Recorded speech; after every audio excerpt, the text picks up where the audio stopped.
This week on Enterprise Security Weekly, we've got more Black Hat interviews for you. You know what that means? Upside down episodes that start with the news.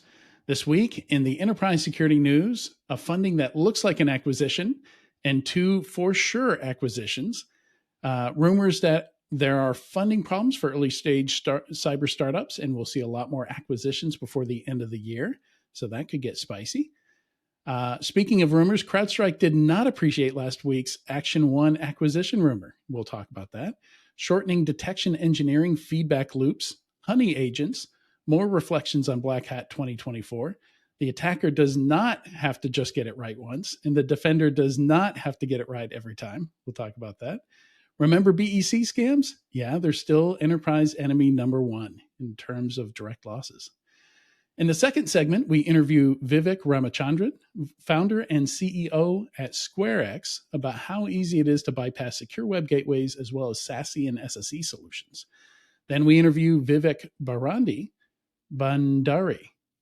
VP of Product Marketing at Tanium, about how AI and automation can help with remediation and preventing IT outages. In the third segment, Mandy Logan interviews Swim Lane CISO Mike Leiborg. Together, they get real about where AI can actually help security operations. And finally, we talked to Brandon Potter, CTO at ProCircular, who is a SwimLane customer, about how SwimLane has helped ProCircular improve efficiency and security metrics without adding additional staff. All that and more on this episode of Enterprise Security Weekly. This is a Security Weekly production for security professionals by security professionals. Please visit securityweekly.com/subscribe to subscribe to all the shows on our network.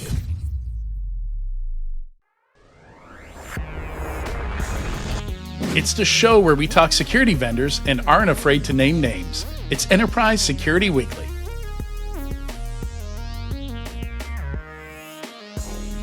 Graylog elevates enterprise-level cybersecurity through its comprehensive SIEM, centralized log management, and API security solutions. Built on the Graylog platform, Graylog Security combines SIEM, security analytics, threat detection, and incident response capabilities. Unlike traditional SIEMs, which offer complex and costly setups, Graylog Security simplifies security and operational challenges with an optimal blend of licensing, people, and infrastructure costs. To see a demo, visit securityweekly.com/Graylog. Do your end users always, and I mean always, without exception, work on company-owned devices and IT-approved apps? I didn't think so. So my next question is, how do you keep your company's data safe when it's sitting on all those unmanaged apps and devices?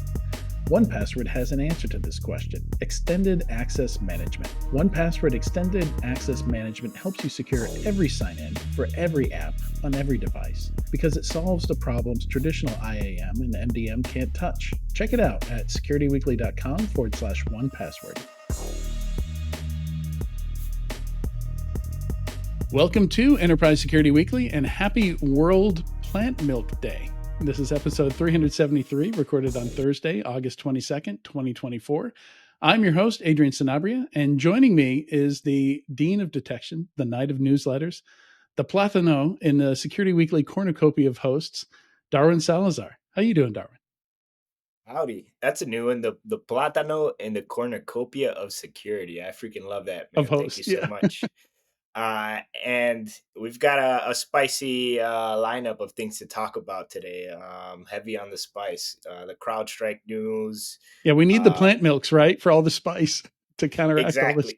Exactly. And Plant Milk Day. I think I'll have to think a little bit more on that one for my reaction. But wonder when that one came about. Was it like just recently? Oh, it's all business. It's somebody's trying to sell something. I mean, it's most of these, right? Yeah, National Donut Day, Dunkin' Donuts, I'd imagine, gets a lot of foot traffic from that. So that's a good point. Yeah. Yeah, and it's plant milks are all up in my life. Like between me and my partner's kids, like everybody likes a different kind of plant milk and a specific brand and a specific flavor within that brand. You know, for some things it has to be the extra creamy Chobani oat milk. For other things, it's got to be the non-extra creamy. People latch on it. They all taste different, and I think they're all good for different things. But I like goat milk. I don't know. Interesting. I haven't tried the goat milk. But like 10% of my memory is people's Starbucks orders, their allergies, their food preferences. That's taken up a huge amount of database real estate in my head. Yeah, and you can't get it wrong because if you get the drink order wrong, it's They I'm can't sure drink someone it. in You your got to go family back. will be upset. Yeah, you Yeah. gotta go. Yeah. For Yeah, my I love. partner's kids, they have a dairy allergy, so Okay, there it's you got to go. be plant milks for a lot of stuff. How do you feel about the coconut milks? Yeah, I'm fine with coconut milk. I love it, mostly in cooking, like not for drinking, But yeah, in Thai stuff, we got some risottos in when I was in Brazil that were made with coconut milk, like a shrimp risotto, just absolutely delicious. But Wow. my partner's allergic to coconut, so she Ah, can't have that. yeah, that's a tough one. Okay, last thing on milks, and then we can jump over to the security news. Yeah. Laird Hamilton has this superfood creamer, and it's coconut milk based, has MCT oils and lots of Hmm. adaptogens and mushrooms. So this show is not by any means sponsored by Laird Hamilton, but that is a freaking good creamer. Yeah. Yeah. I'll have to try. So I generally drink my coffee black. I don't really use creamer, but it doesn't. I don't mind it with creamer. It's just I like coffee by itself, like really good coffee. If it's not good coffee, I'll put creamer in it. Copy. Yeah, it's like whiskey or mezcal. Like you want to taste the profile and Yeah, savor it yeah. versus You don't want to water cover it it up down too with. much. Yeah. Exactly. All right. Let's jump into it here. Yeah. So this first funding, Kiteworks, like they've got $1 billion valuation, but they've raised almost 600 million.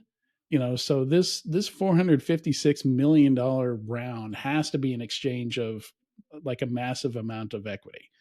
Like I don't know if it's majority equity, so this would actually be an acquisition, but nobody would do a $500 million round with $1 billion valuation, if there was an exchange of equity there. It just wouldn't make sense. Like nobody wants 2x on a startup.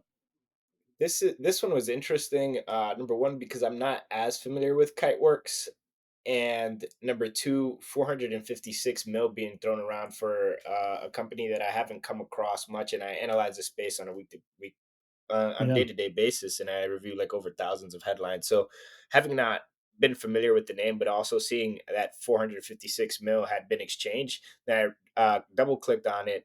The round was led by Insight Partners, which is very well known in the industry.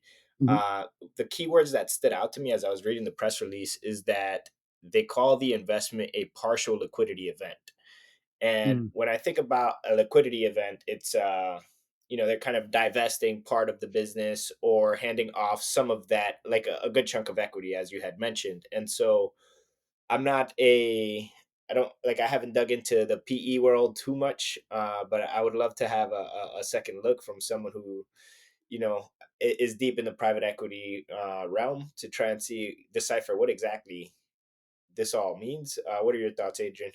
So well, I just looked it up, and I had completely forgotten that this is not a startup. This is Exelion. Exelion rebranded as Kiteworks back in 2000. It says here, and yeah, so Exelion is like they sold like FTP products, like data transfer products, like secure gateways. So back at a pen testing firm I used to work at, we used one of their products to securely deliver people's pen test reports. So they would get an email that said, click here with a link and create an account here so that you can then download the pen test report. So the pen test report isn't just sitting in somebody's inbox as an attachment. So, and they had some, I wonder if the rebranding issues have to do with some of the security issues they had, because they had a very um, uh, similar issues to like Move It DMZ, where like there's thousands of people using this and they're all exposed to the internet because that's what you buy it for is to hand off files and stuff to partners and customers. And yeah, when you get remote code execution on something that's intended to be publicly exposed, it's a rough time. And I remember them having a rough time a few years back. So I wonder if the name change has something to do with that, because I think Kiteworks was the name of their product. I do remember the word kite being in the name of some of the products that we'd used from them. Yeah, that would make sense, right? If their reputation is tarnished and people want to stay away from the brand that has been associated with a big breach or the cause of it, then people probably want to stay 6 feet away and not install it in their environments. And a rebrand rename can certainly help kind of change how folks associate with that product or that company, or even it sounds like it's a brand new company, right? If you change the name, so that helps. The other thing to note here is that they mentioned in the press release that they're the only security platform authorized by FedRAMP to provide unified support for file sharing, managed file transfer, and email data communications. And so, being on the FedRAMP marketplace, obviously they could sell to public sector companies and win those big Mhm. contracts, long-term contracts. And so, this was one of the growth prospects that the investors were probably buying into as well.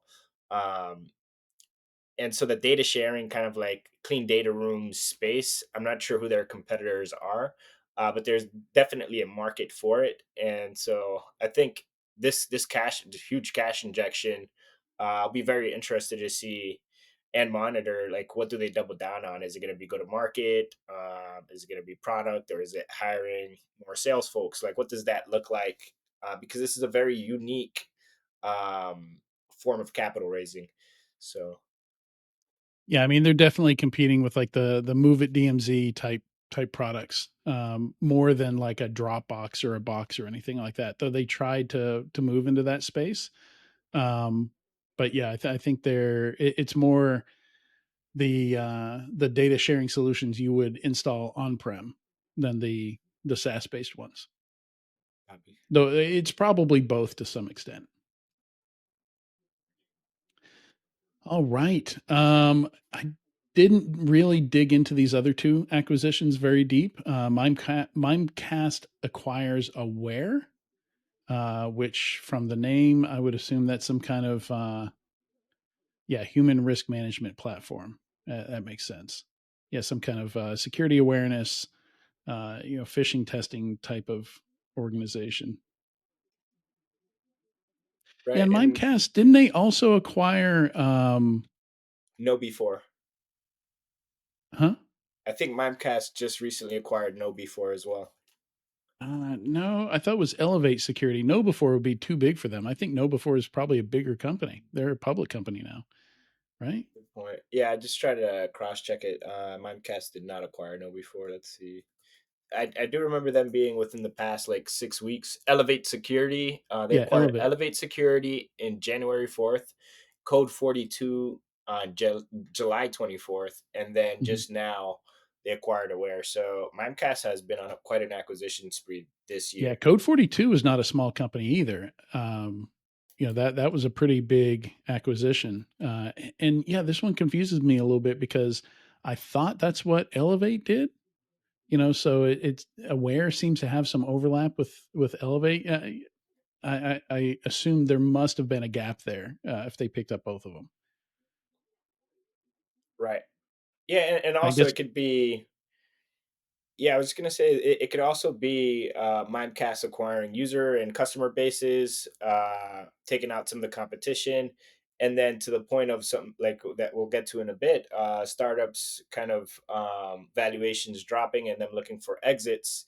This Mimecast can kind of just be scooping up some of the competition to clean up and consolidate, and truly position themselves as the leader in the space and clearing out some of the traffic and noise within their space, because they've mhm. acquired two human risk management platforms, and that's what Mimecast's core Yeah. offering is human risk management. And so, Yeah, I mean, uh, we saw Palo it's Alto acquire some assets from IBM that they intend to shut down for the same reason, right?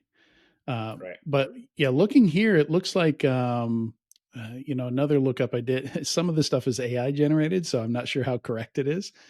Um, but yeah, they say Aware is workplace collaboration security. So maybe like Microsoft Teams and Slack security. So that's very different from what I was thinking it was from the other description I found. I guess that would make sense. It Interesting. wouldn't have as much of a overlap. right. And the Aware was at Series C, and they had previously raised 60 mil from Goldman Sachs. So they had been around for a while, Mhm. had a fairly hefty valuation. Um, I think Mimecast is on a shopping spree. It'll be interesting to see how they continue to position themselves and how it shapes them moving forward. Yeah, and we'll talk about this a bit more later, but from story number 8, Reflections on Black Hat 2024, Francis Odom, one of the things he points out, this is a LinkedIn post where he makes 10 observations from things he learned at Black Hat. And number 6 on his list is many private companies seeking exits. There's a growing divide between the haves and have-nots within each security category, with many exploring exits. I predict we'll see some interesting M&A later this fall. So, yeah, companies that can't raise their next round, might be willing to wheel and deal a little bit on how much they sell the company for. So, maybe we're starting to see some of that. 100%. Yeah, I think that observation is spot on by Francis. Um, we've seen Palo, Wiz, Crowdstrike, and even just a ton of those they have gone on shopping sprees just over the past 6 to 12 months, but also the consolidation in the DSPM space. There have probably been 4 or 5 Mhm. DSPM solutions, if not more, that have been acquired. And so, Yep. what we're seeing is a lot of startups that are not platforms and focus solely on one problem. They're being scooped up, Yeah. maybe because they can't upsell past that single feature or that single product and turn into a platform. And so, this kind of bleeds into that conversation of platform versus best of breed and things of that nature. So, and it's also, we had a huge, like, the non-ZERP era where cash was cheap and it was growth at all cost. It probably produced a lot of startups that didn't have viable business models, but they had neat features and they can't turn that into a profitable business. And that's probably what like the type of companies that we're seeing scooped up right now. So I would say it's a good time to exit since the stock market's up. The economy is at a relative kind of better state than what it was 2 years ago, and so this is probably the time to start seeking exits from a macroeconomic perspective as well. Yeah. Yeah, back when we were seeing crazy like record raises every 18 months, yeah, there's less pressure, to get that ARR pumped up there, and more runway to do it, right? So maybe that runway is now shortened. If forget 18 months, maybe 36 if you're lucky, if you're able to raise it all. And yeah, so it's accelerated some exit timelines for a lot of people, I suspect. 100%. Yeah, and there's a lot of categories. We could go through the list of newish categories and talk about where they're going to get acquired to. You mentioned DSPM. I think a lot of these categories from day one, we're like, okay, yeah, I see where that's getting folded into, like SSPM, SaaS security. Clearly there's a lot of overlap there with SASE Yep. platforms, and I expect that to probably go there. Like when the buyer's the same, the goals are the same, and even some of the approach is the same. I think it's obvious where where the exit's going to go. Right. And for example, anything posture management related Yeah, on the cloud side is going to roll into a CNAP. And so we've seen cloud identity and entitlements management that is based on a point in time scan of the permissions that a user has and what they have access to. That is sort of identity posture management in a sense. And that has rolled into CNAP, and we no longer see like just standalone CIEM solutions or vendors. yeah, It'll be interesting to see what happens in the NHI space, non-human identities, because that's a space that's recently received a lot of funding, but ultimately it's an identity and access management, credential management problem. And so, yeah. does that roll into IAM solutions, or Well, you got to does it think of roll the into buyer, right? AppSec? Yeah, Yeah. So or I AppSec solutions, right? So, I tend to think of you have two main buyers here for all the posture management stuff. You've got the engineering and infrastructure side of things, and then you've got the employee facing side of things. And those tend to have different buyers. So identity, I think, is never going to be all in one piece, or if it is, there's going to have to be a lot of yeah, I guess it's the same with like Microsoft 365 and Google Workspace and stuff like that. The engineering teams and the operations folks who manage employees and their access to things have to collaborate on some of the stuff. They're going to end up sharing some platforms that are built for both. 100%. All right. Yeah. So okay. So I hadn't heard of Vercara, but I have heard of their product Ultra DNS. So yeah, enterprise grade authoritative DNS service. So yeah, it makes sense. It goes to DigiCert. We've seen a lot of cases where registries and certificate management companies have acquired DNS related stuff. So yeah, I guess that makes sense. Yeah, I think this is another case. I haven't dug into it too much, but it's another case of a mammoth in their space acquiring certain pieces that may have been missing from their game. Yeah. So DigiCert has obviously been around for a while, one of the most trusted names and brands in the certificates in PKI in that space, and so we're noticing a pattern even just within the news that we're covering on this show. And that I think the acquisition spree will continue for a lot of the bigger incumbents. Yeah. Yeah, and there's a good quote here that I think kind of nails the deal rationale. DNS and certificates go hand in hand to establish trust on the internet. So yeah, makes sense. From Todd Hinter, CEO of Edge.io. So yeah, that I think that quote makes it pretty clear. Yeah, simple captures it. I think it hits the nail on the head. So Todd Yep. Hinder, CEO at Edge EDG.io, not Yeah, I just EDG. assumed that's how you said it. I had to make a educated guess there. All right. So yeah, acquisition rumors. We talked last week about there was a rumor that CrowdStrike was going to pick up Action One for $1 billion, and the VP of corporate development took to LinkedIn to say what.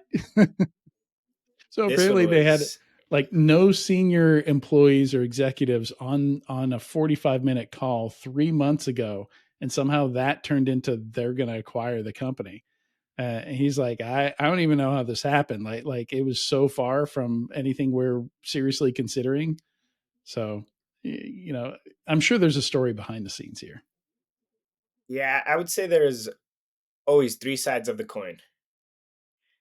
There's my You side, need your something other side, than a coin, and then. then yeah, there's my side, your side, and then the truth, right? Yeah, Which is the the edge or edge. the sides Oh, there you go. of the coin. And so for this one, the fact that Gurr, the VP of Corp Dev at CrowdStrike, came out publicly and stated this, and it seems that the executive and leadership team at CrowdStrike vehemently was like they were ruffled by this, and obviously there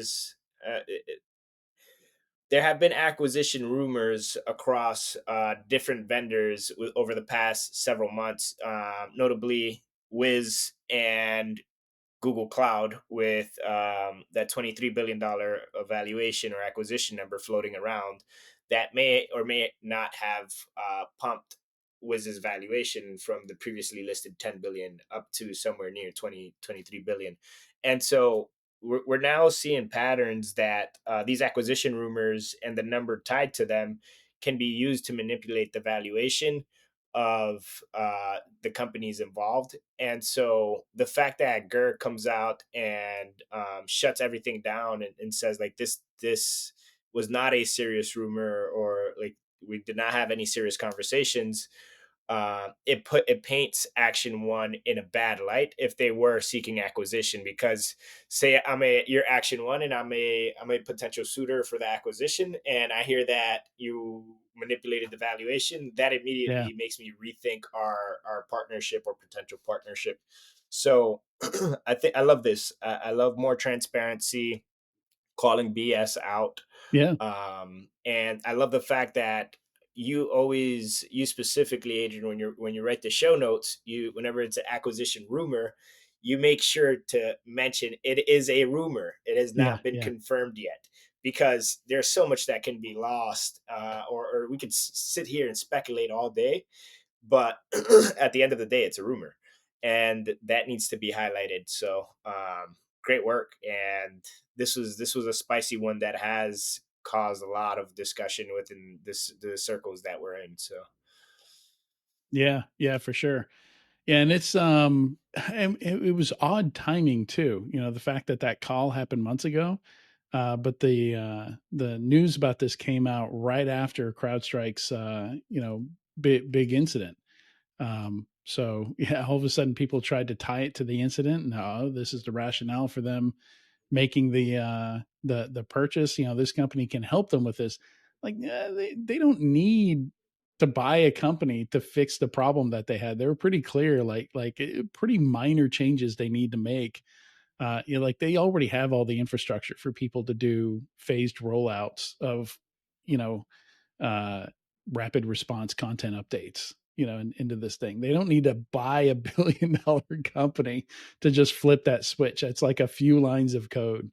But yeah, yeah, I think the whoever leaked the information, they were being opportunistic and kind of taking advantage of CrowdStrike being in the limelight, and maybe positioning as it, as you had mentioned, like if they would have had Action One's product or implemented or within its deployment practices, they could have prevented it. And so they were kind of trying to use the savior or superhero spotlight, and it backfired on them. So I would love to hear or see like what the Action One team's reaction to that post was, or what the dialogue internally across their executive team is right now, because yeah, I don't think morale is high in that locker room. yeah, for sure. Yeah. And now we are joined by Mr. Tyler Shields. How you doing, Tyler? Great. How's it going, buddy? Good to see you. Sorry I'm missing the first opener part of the show, but glad I could come in hot today. Yeah, no worries. Plenty to talk about today. Glad that we've got you with us. And I was thinking we would chat about Black Hat a little bit, even though we're 2 weeks out now from Black Hat. I'm still seeing some good posts, and this one in particular, story number 8 from Francis Odom, has 10 observations that he took away from Black Hat, and I thought just about all of them are pretty interesting. Don't necessarily want to talk about all 10, but yeah, definitely some interesting observations here, particularly because I didn't go to Black Hat. I appreciate this because he's seen some differences between Black Hat and RSA. Particularly, I guess everybody got worn out on AI at RSA. So Black Hat, he's saying the AI buzz was pretty subdued compared to RSA. Yeah, you know what's interesting on that one? I think the pushback might been a little bit strong coming out of RSA, and people decided, hey, you know what? We're not all AI companies. We're Yeah, cyber companies that happen to use AI technology to fulfill on our cyber value proposition, as opposed to being an AI company. Now, it's one thing that AI does raise extra funding quickly, but the mm, reality is that most people are using AI in an applied fashion, right? And so I think what you're starting to see is people realize we shouldn't lead with what really amounts to a feature. I wonder, Tyler, because I'm tracking about 4 dozen dedicated AI security companies. So I wonder if that was part of the pressure for like existing companies to back off on saying that they're suddenly AI companies when there are so many kind of pure Yeah. play. We sit in between employees and your LLM, or your customers and your LLM, like all that stuff that's out there now. I think you nailed it, Adrian. I think that's exactly what happened. Is people are like, what? But you're not an AI security company. AI security company secures my use of AI. Right. You're a security company that uses AI to provide some other value, endpoint protection, cloud protection, app protection, whatever. So, yeah, I think that's exactly why people kind of rein that in a little bit compared to back in Feb March timeframe for RSA. And we do have a good example of that we'll talk about in a few minutes. Story number 6, which came from Darwin's newsletter. Um, but yeah, let's see what else we have here. I thought number 2 was a really good observation. It's an observation that I used to work at Thinkst. Haroon Mir makes this observation every year, and says, if you've got a good product, highlight it at your booth, do good demos. And I heard this consistently from a lot of people. They were frustrated because they couldn't go to a booth and get a proper demo of a product. People can't answer their questions. This is the perennial response. I think like all this money's poured into this booth. It looks fancy. The swag is expensive and fancy, but nobody can show off the product, right? Or maybe the product's not worth showing off. I don't know. Yeah, we Yeah. kind of touched on this last week go ahead, with Katie. The fact that they go all out and spend a ton on the booth and all the extracurriculars and peripherals. Yet, if there's a new product capability that they announced 2 weeks ago, and a buyer wants to go get a demo on that capability to see if it could help solve some of the problems they're having, their folks are not able to demo it. And is it an incompetency thing of the folks who are there? Like, are they not sending their engineers or PMs to go and demo? Is it more so like SDRs and BDRs demoing this stuff? And then it's also the other part of that question is, or is the product not up to par, or were they just false advertising something to get folks' hopes up so that they could get foot traffic at the booths? Regardless, it's not good. So. Yeah. I think it's all of the above, Darwin. I think it's all of the above. But one thing I will say that this kind of spins itself into and dovetails into is the discussion about cybersecurity companies pulling out of events. And I think, I'm very against that. In a broader sense, I'm very against that. I'm not against right sizing your participation in events and doing it appropriately. And I think, same thing with this one. Look, bad execution does not mean that the strategy was flawed. Meaning, let's not chuck the baby out with the bathwater because everybody or a bunch of people seem to do bad execution on their events. Therefore, events are a bad idea from a marketing perspective. You can't make that leap. Events have been events for a long time for a reason, right? They give broad brand awareness. They give first touch to customers or multi-touch to customers. They give a rallying point at Lampshades. They give lampshades, yes. But back to the point, poor execution does not mean that the strategy itself was fundamentally flawed. And I'd be willing to bet that across the board, the bulk of the problems at these events, like fancy booths and poor UI, is not that events are not returning value. It's that people don't do them right. They suck at them. Yeah, and Darwin's had to discuss both sides of this in his newsletter and in some of his LinkedIn posts lately, where, Palo Alto's killing it. They're also doing some really dumb stuff with the marketing out there. Like, what's up, guys? Yeah. I'm not exactly sure the backstory or the details specific on that backstory, but I have heard rumors, I don't know how true it is, that they didn't even see him. They didn't even see this until they got on site.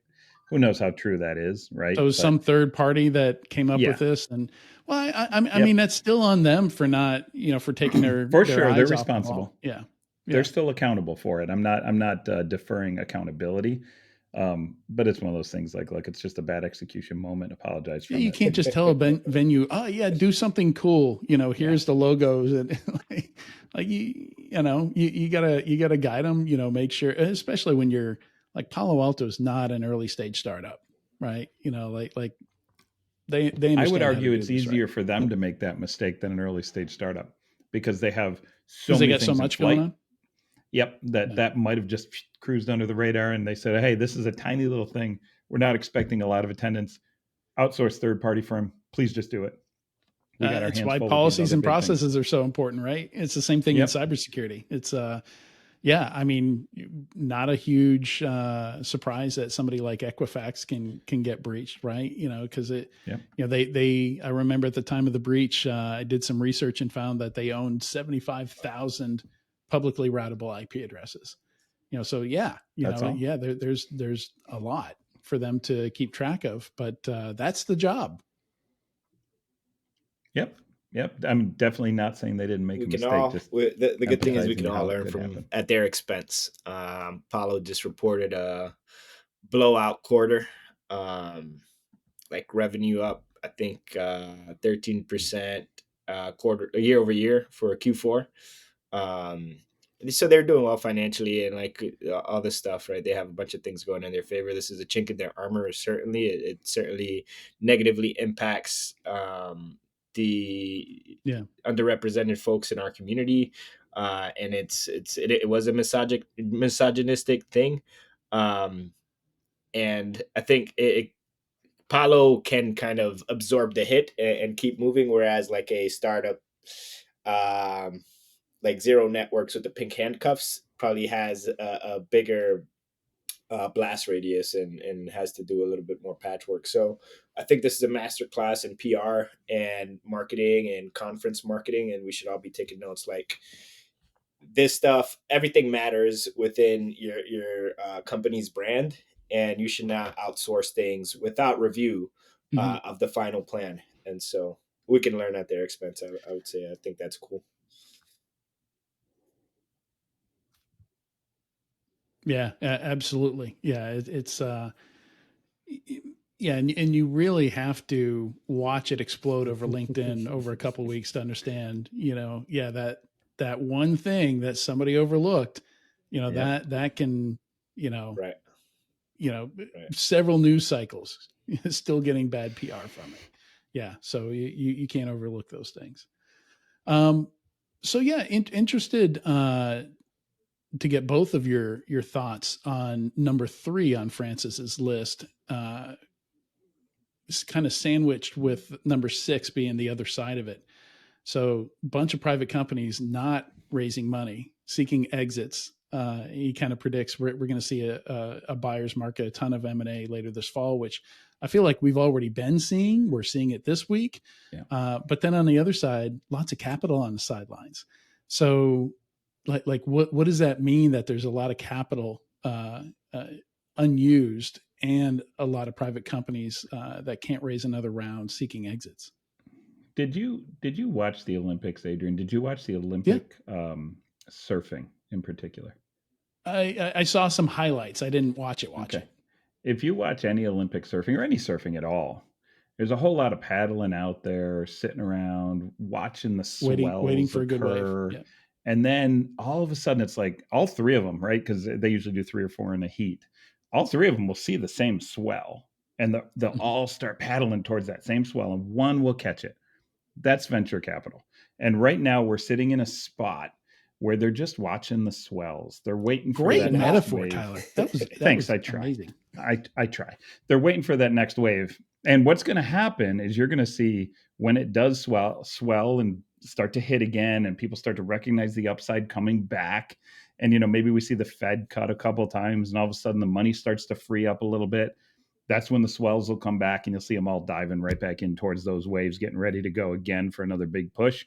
I think we are at the bottom of one of those waves over time of venture capital. And I think we're up from here, right? So I think now is the time to be starting to put your money to work in a venture capital spot. And like I've said publicly before, I haven't done anything personally in over a year plus now from an investment standpoint, because there's just nothing was right from the tech perspective. Nothing was right from the market perspective. The competitive landscape wasn't right. But if you put the money to work now, the acquisitions will occur while you're going from 0 to 30 million in ARR, and you'll be coming out the other side, hopefully in a really good spot. So that's what I think is happening there with the capital on the sidelines. And I also agree we're in a heavy M&A time right now, but I've been saying that since last fall on the show that we should be seeing M&A any moment. So I definitely don't claim to have a crystal ball on timing on that one. I've also seen some companies where I wonder, like, was it a mistake to take funding? Because I've seen a lot of companies out there where I think, like, this is a great buy at $100 million, but I Yeah. can't see anybody buying it for $1 billion. So almost growing too big if you're looking for an acquisition exit inevitably might be a mistake. Well, here's the thing. Almost no founder you talk to, very, very rarely when you talk to a founder, do they go, yep, we're founding this company and we're going to take in 2 million and we hope to never take in money again and sell it when we're valued at 50 million. They never say Right. that, right? They always have these dreams of grandeur of $1 billion in their pocket and becoming the next Elon Musk. And, you know, that's fine. You kind of, as a founder, have to be semi delusional to be able to take Yeah. that leap and take all that risk on. And I recognize it and understand that. But I think you're right. There is a spot where healthy investment, healthy growth can result in even more money in the entrepreneur's pocket Yeah. when they think about it that way, right? And you know where you usually see that? You usually see that on the second or third time founder. The founder has Mhm. been down the path a few times, has a few million in the bank. They've de-risked their run at it, and they say, you know what, I'm going to bootstrap this as long as I possibly can, because then Yeah. I keep the bulk of it. And then all of a sudden, 100 million, 150, $200 million exit, where they own 90% of the company as a solo founder, Yeah. is like, hey, I've done pretty well on this one. Yeah. Yeah. Different. The incentives change. Yeah. Yeah. And I don't think you're going to see any more shift towards bootstrap or shift towards, because people want to blitz the market and everybody's got an ego and wants to be the next big multi-billionaire exit, right? So Yeah. I don't think you'll see much changing. And that it aligns with the incentives of venture capital. The incentives of venture capital is to build another multi-billion dollar mega deca unicorn or whatever we call it today, because Yeah. that's what pays back my entire fund. And so I encourage, Right. as a venture There's capitalist, they when encourage you raise a the fund delusion. in venture Yeah. capital, there's kind of like a timeline in which you're supposed to return money to the investors depending on what kind of fund it is. And so Tyler, you're more aligned with like the VC world. Can you break that down a little bit more? Yeah, 100%. Yeah, usually you raise on a 10-year window. You're expected to return all invested capital, have exits occur all within 10 years. That's changed somewhat, but most of the time it's about a 10-year window. The first So that's an agreement with your LPs. Yep, that's Yeah. almost always in agreement with the LPs that we will have exited this fund completely in its entirety within 10 years. And like I said, sometimes you have a few that go a little longer. And look, if you got one that's running 13 or 14 years because it's pushing 300 million in ARR because it's grown that long, usually the LPs are okay with you continuing to to Yeah. work on it. So it usually doesn't rear its head in an ugly way. But it's usually venture capital funds are designed on a 10-year window. The first, let's Exactly. call it 3 to 5 years, is in putting the money to work, getting the money out there and deploying it. The remaining 5 years is nurturing and growing and making sure that the companies maximize their return to the invested fund. And that's why you'll see there's terms like oh goodness, my brain just broke. I'm having a fog moment. But there's terms about the markup and showing positive markup that you can demonstrate back to your LPs after usually 3 to 5 years. And if you can demonstrate a return in markups, even though it's not DPI, which is returned capital to them, but if you can demonstrate the markups and Right. the growth, now you've got a track record and you go raise fund two or fund three, right? So what venture capitalists do is they raise $100 million for fund one or 20 million, whatever that number is, and they live off of 2% of that as operating capital for the fund with 20% of carry. Once they've deployed the bulk of it and they're starting to show markups, they go raise fund two when they're in 4 or 5 years, 4 years into fund one, and rinse, repeat, and they get Boom. compounding Boom. operating capital to Perfect. build their Wonderfully business as put. a venture And capital fund. the point that I want to emphasize there is that there's a incentive for these funds to put that capital to work nearly as soon as they raise. So say someone a fund raises 250 mil dollar fund to focus on cyber and AI. Guess what? They're going to be planting seeds all over the place wherever they think there's a good growth trajectory and a good story within that, like the problem that they're solving with for those startups. And so, a lot of like the Sequoias, the indexes, and the big fishes, they're raising big funds like 750 mil, $1 billion funds, and that money has to go somewhere. And it's kind of what has led to this saturation and I think an explosion in over 5,000 security vendors today. IT Harvest tracks it, and they'll have the specific number, but we're growing at a very fast rate in terms of startups in the space, and it's partly because of those incentives on the fund side. So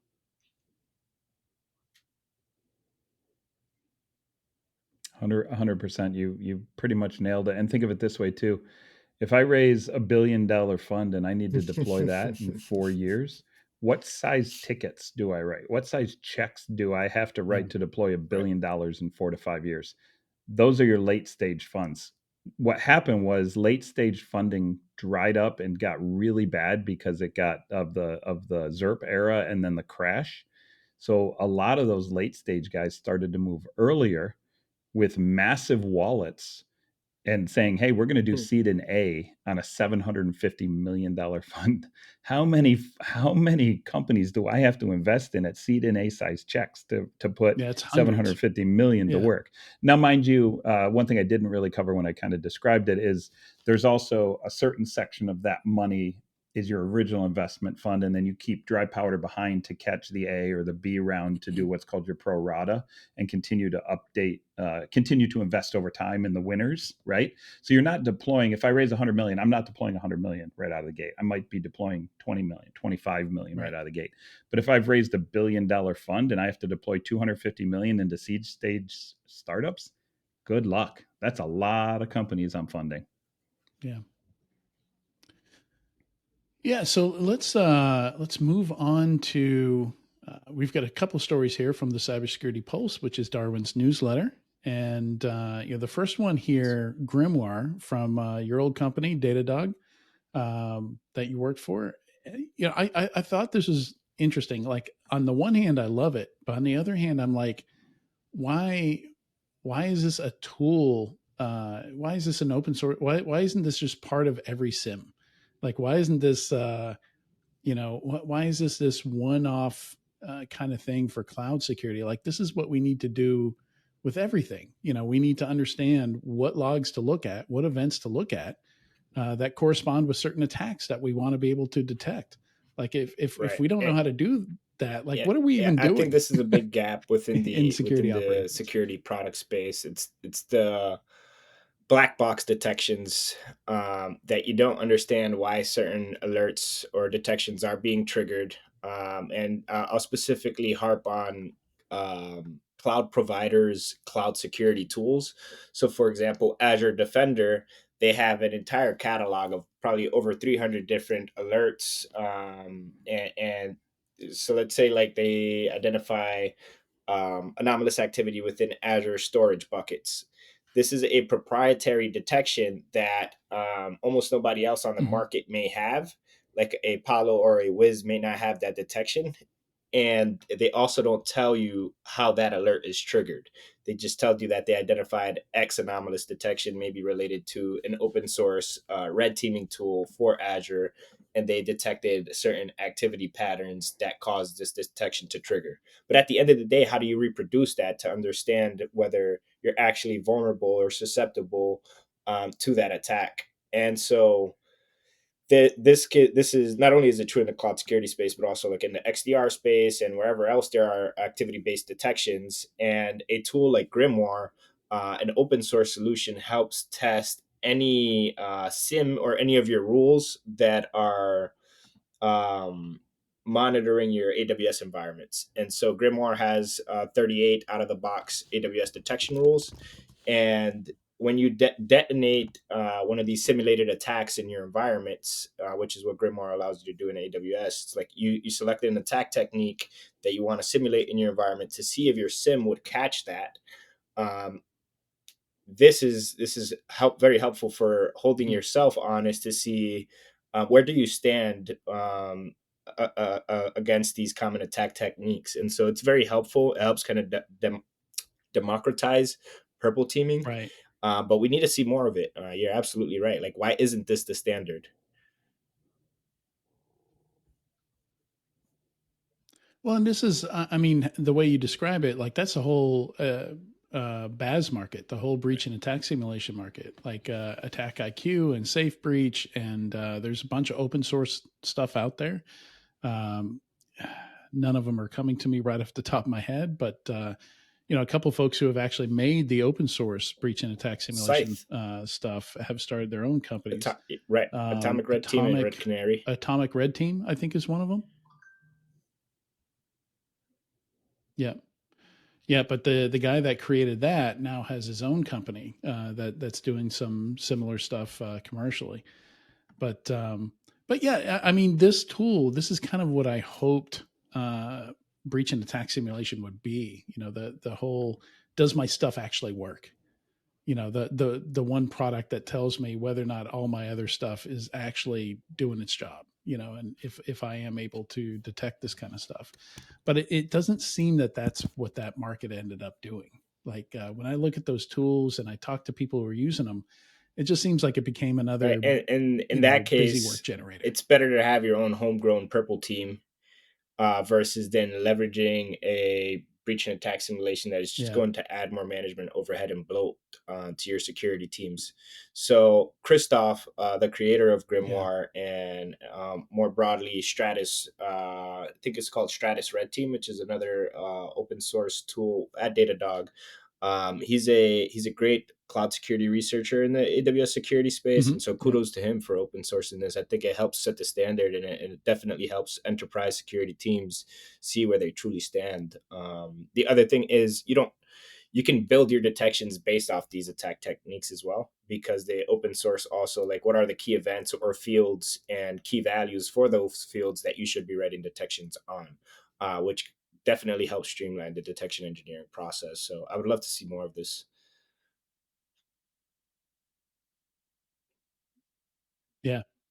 Yeah, for sure.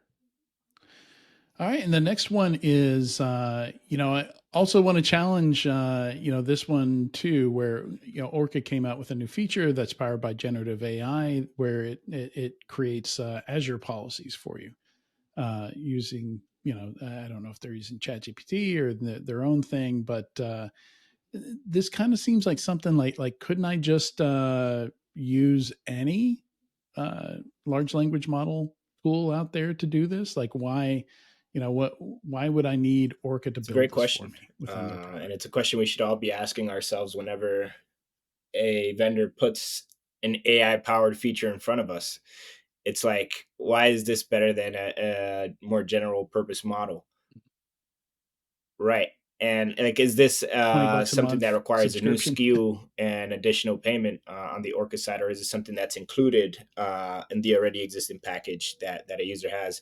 I think ultimately there's a difference Free, between yeah. Mm-hmm. general purpose models and then obviously more fine tuned, smaller purpose models. And if Orca has a proprietary model that is fine tuned and tailored solely towards cloud security, um, the model that they're exposing to the end user may be able to be much more specific and granular and absorb different contexts from that environment to create more robust and comprehensive Azure policies, versus all that work would be left up to the end user to provide that context to the more general purpose model if they were to go the Gen AI, the ChatGPT route. So those are, I would say, those probably the only minor distinctions there. Tyler, I think you had something.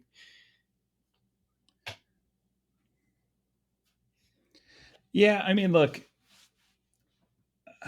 I mean, sure, if they were saying this is going to be an extra, $100,000 on your already $500,000 annual subscription for something, I might throw up a red flag. I doubt they're doing that. This feels like a feature Should be ad. built Hey, in.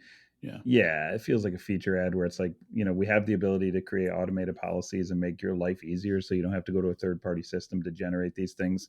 They're more contextually aware to what's happening in your environment when we make them, because it's got real-time data available to them. This feels to me like it's actually probably a good, rich feature that people will use. Right now, is it worth a 20, 50, 70% uplift? Who knows? I doubt it. And that's the interesting thing, back to our original point about investing into AI companies right now. It feels like the bulk of the value that's coming out of most generative AI today is a feature to something we're already doing. And it may or may not be an extra SKU that you bundle in, right? This is just hey, I've added something that my customers want and my prospects think is cool, and Quality of this life just, you know, improvements, gives more 100%. value for the same price. Yeah. And when you look through it and read this closely, you can see where the text is being made and auto generated. And look, if it provides me value as a, when I used to work at Veracode, I would have loved to have the ability to have it contextually look at the vulnerabilities it finds in my code and go, hey, this is the problem with it. Here's a description of it. Here's the details that are pertinent to your particular problem, not a generic SQL injection definition, but actually how it matters to you. And here's how we recommend you fix it, right? Like that's super valuable. And I think that's a And I think perfect Veracode example of a does do Gen that AI technology that could be now. embedded. So awesome. They do. Yeah. I'm an old Veracode guy from 15 years ago. So I have no idea what they do now. All right. Yeah, there's actually a link to Veracode later in here. And what I'm going to do now is I'm going to do a bit of a speed run through some of the other items because we don't need to go deep on all of them. But if there's any that sound interesting to you guys, you know, I think we got another 5-10 minutes. We can talk about that. Then we can do the squirrel story and I can read us out. And the first of these is number 7, which is HoneyAgents, open source. And the idea of AI agents is interesting. I don't know if we're ever going to get there, but people are definitely trying it. And the idea is an agent that can do some useful stuff autonomously, you know, so it's not like a SOAR playbook, you know, where you hit start and then it finishes, you know, or you trigger it with something. This is something that's just always running around in the background like a, some kind of robotic vacuum. You know, it just decides like when it needs to do stuff and how it needs to do stuff. Like you don't have to micromanage it. So I haven't had a chance idea. Yeah, love the idea. Devil's in the details, Adrian. Devil's in the exactly, execution right? details. Yeah, Like great idea. Every time I go and try something like this, it has some, you know, some pretty hard ceilings that it hasn't broken through and that it needs to break through to really kind of cash in on what it's saying. Yeah, I think in theory it's brilliant, and I'll try not to deep dive all of the ones you go through, but I think in theory this one's brilliant, especially if you could just point it at your infrastructure and say go, and it's smart enough to detect it, find it, deploy itself in appropriate spots for appropriate length of time, move around, make changes. Like that is amazing in theory. Yeah, and so what this is doing is it's looking at honeypot logs to detect malicious activity, and then it you know has the ability to go and block stuff. And you know, again, that's we talked about this from RSA. All the vendors were talking about automating enforcement and blocking and stuff like that.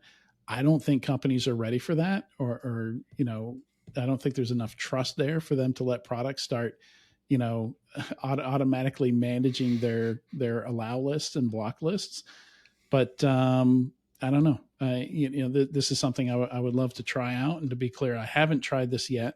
But it you know, I don't think we should stop attempting it and developing. Risk reward. It'd That's be cool. those are my 2 cents there. Yeah. Yep. So next we've got 2 essays from Scientia Institute, and so it's number 2 reports, not essays. Sorry, number 11, number 12. I haven't had a chance to dig too deep into them, but one of them is goes deep on EPSS, which some of the Scientia founders also founded, the exploit prediction scoring system. And then a report on ransomware, which has some good stuff in it. I've had a chance to skim it. It's pretty good. I recommend checking out both of them. And then we've got a couple essays here. One is from Lenny Zeltzer, which is, you know, this is something that's been said before. You know, the whole attackers only have to be right once, defenders have to be right every time. It is very much of a myth and only applies to an initial foothold, which very few attacks work from an initial foothold. Maybe an externally facing SQL injection vulnerability, you know, where you can download the whole database through that SQL injection vulnerability.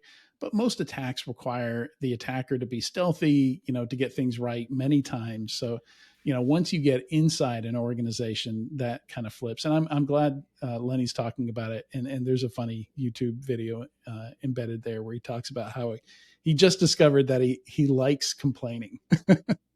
So good read there. Always love reading Lenny's stuff. Welcome to the Complainers Club, Lenny. Welcome. Yeah, the Grumpy Club. That's right. Let's see. So another essay here, number 10, about like Microsoft having so many problems that maybe that's what justifies a multi-cloud approach. So interesting thought experiment there. So that's something I'm sure people who use Azure are already considering. I know plenty of CIOs, CTOs, CISOs that won't touch Azure, period. Just because they've had so many security issues, so many availability issues. It's the only cloud where I know folks who just on principle refuse to use it.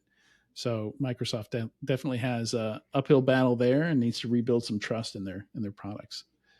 So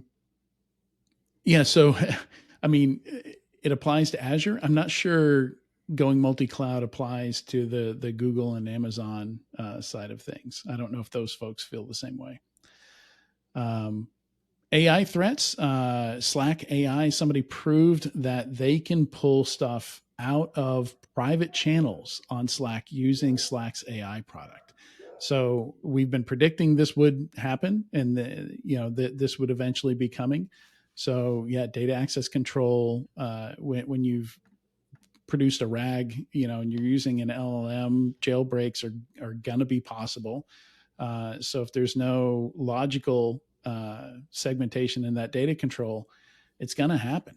It's people are going to use prompt injection or jailbreaks, and they're going to get access to that data that they shouldn't have access to. So it's interesting that we're starting to see that happen already, and it won't be the last time we see it, I predict. I just included a BEC scam company. I forget the name of the company. They got hit for $60 million. Luxembourg-based carbon black supplier. Carbon black. The name of the company that got hit is Orion. Orion. Yeah, they're talking about carbon black as if it's a product. Is that what you use to make carbon fiber? Ransom. Interesting. Or it's a material produced by the incomplete combustion of coal tar. There you go. It's prominently used in rubber products, pigments, conductive materials, and other things. Hoses, conveyor belts, automotive coatings. Okay. So it's like a raw material that's used for a lot of different things. Well, they got somebody with access to bank accounts gave them $60 million. Yeah, it's close to the 75 record. Okay. Yeah, no ransomware. Dang it. Yeah, the biggest one I had ever heard was an airplane parts supplier based out of Austria, and that was like 40 something million, I want to say. And look, the only reason I put it in here is all we talk about is ransomware, but BC.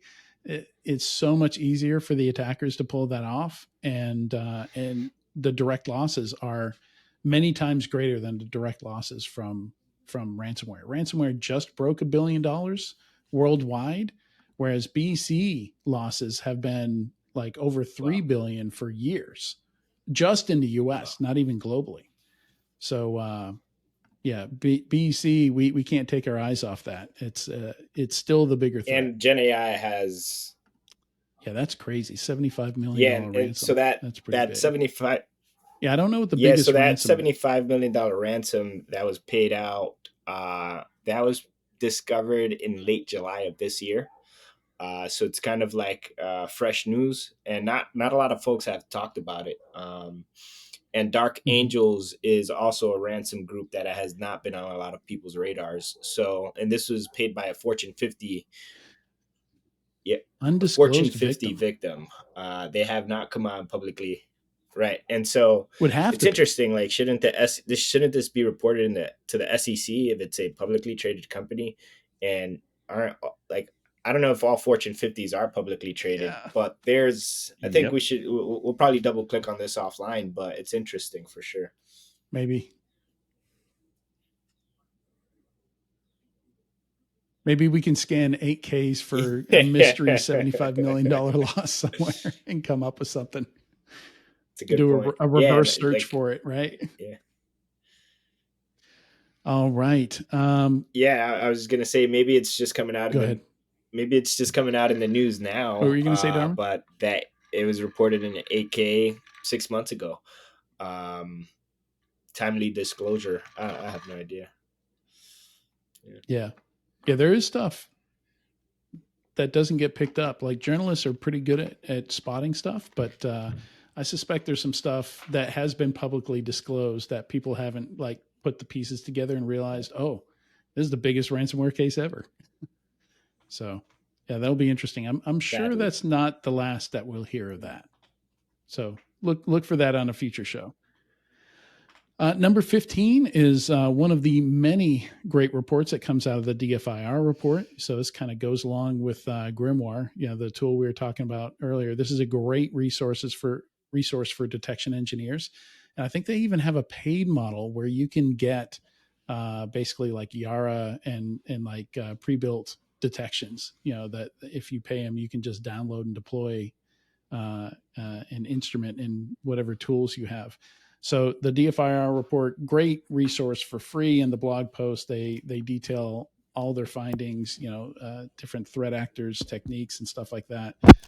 Great place to go for detection engineers, I think.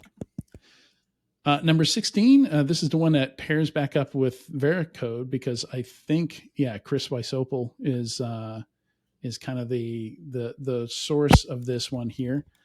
Saying that AI may create a tidal wave of buggy, vulnerable software. My pushback on that is like, where do you think we're at right now? What do you think we already got? like, is it really going to be a tidal wave? Like, how much worse could it get? Already like the amount of bugs per line of code is ridiculous. Like, and these things, AI is it's just us, right? Like it's learned based on all the crappy code the human race has written in the past. So like I don't see it being significantly worse.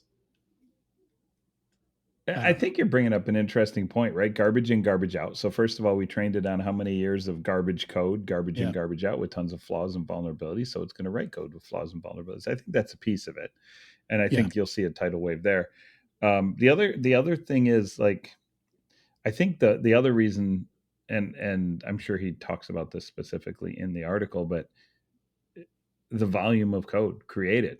Think about that for a moment, right? Just if we don't even increase the flawed density per 1,000 lines of code, if there's no density increase, we will simply have a continued massive influx of code creation quantity, therefore creating more flaws. Even if we don't make them worse, even if we just hold steady in our quality, there's just going to be, and it's been this way for 20, 30 years, right? Every year we write more lines of code than we ever wrote the year before. Everything is turning into software. So yeah, I think it's literally, this is a easy button trend. Yes, there will be more flaws in the future, more app flaws. Yeah, I would love to dig into this because there are some research that's cited here, and I wonder if some of these the takeaways from that research. I wonder if there's any confusion in here or anything like that. Because this is something where, like, one of the chief use cases for large language models for this kind of AI is fixing vulnerabilities also. So yeah, if I just ask it to write me some code, yes, that code will be mediocre, have a lot of vulnerabilities in it. But if I then ask it to take that same piece of code and remove the vulnerabilities, it will also do that. It's just an extra step that you have to take. So, it seems like the solution here is fairly straightforward. Could be, Adrian, but also something. could it be as simple as, instead of saying, please, hey, Chat GPT, please write me a web interface with this basic design. What if you just changed it and said, write me a secure web interface with these designs? Include the word secure. Literally just plug it in there to tell it needs to be secure. Is that enough to add a layer in there?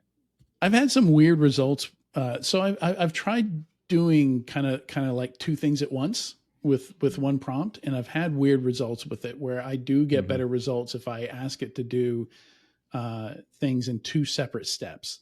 Often, if I try and combine those steps, it either doesn't happen all the time, like it does one of the two things and not both, or it's just the quality isn't as good. So I wonder if that would be interesting research to see, like if you do it in two steps versus one step. But either way, like that's something you can do with alignment, system prompting behind the scenes. Like if anybody asks you to write code, do a separate second step where you also look for vulnerabilities and fix them before you hand it back to them. Right. That should be something you could, like Microsoft Copilot should be able to do behind the scenes. I think it won't be long before it's coding in relatively secure fashion. But like I said, the shorter term problem is just the sheer growth. I mean, I see articles all the time of I went from 0 to fully functioning web application that solves these 4 problems in 7 hours, right? Yeah, like in a day.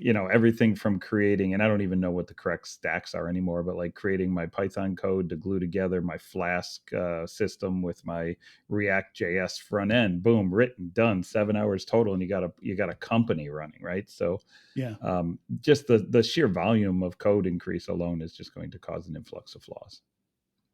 Yeah.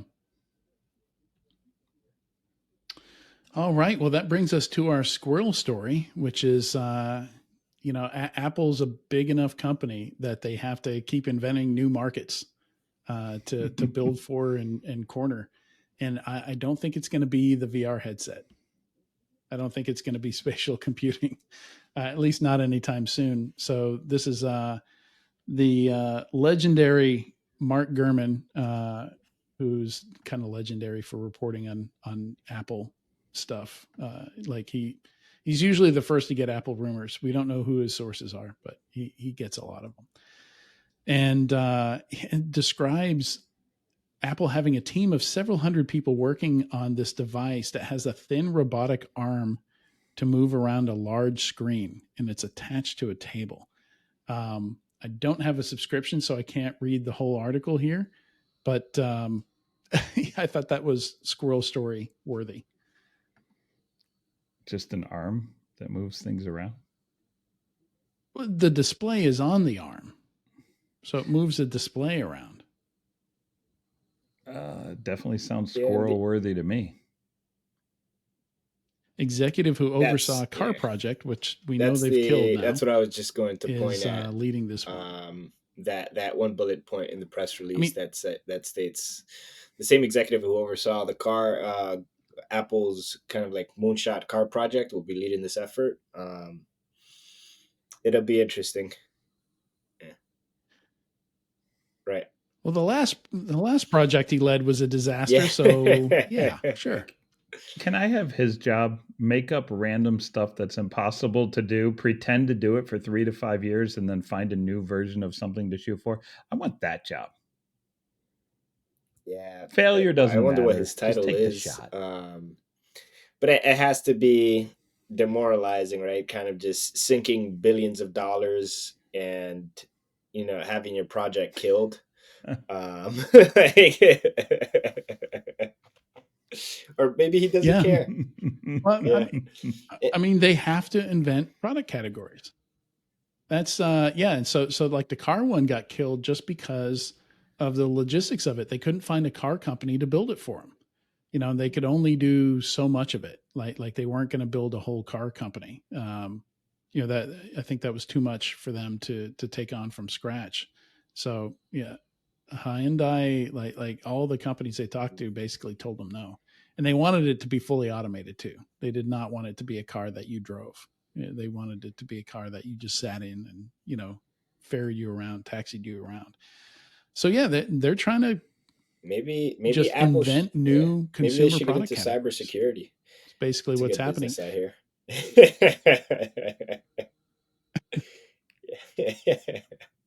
Yeah, what's one more vendor? Sure, we can add one more. But it's I don't know. Maybe they're thinking something like I don't. I'm trying to think of the use cases for this. I don't have enough details. I need to find a copy of the full article here. But the only thing I can think of is that Amazon robot, that Alexa robot that like rolls around and has a screen on it. You know, I'm thinking, are they thinking something like that?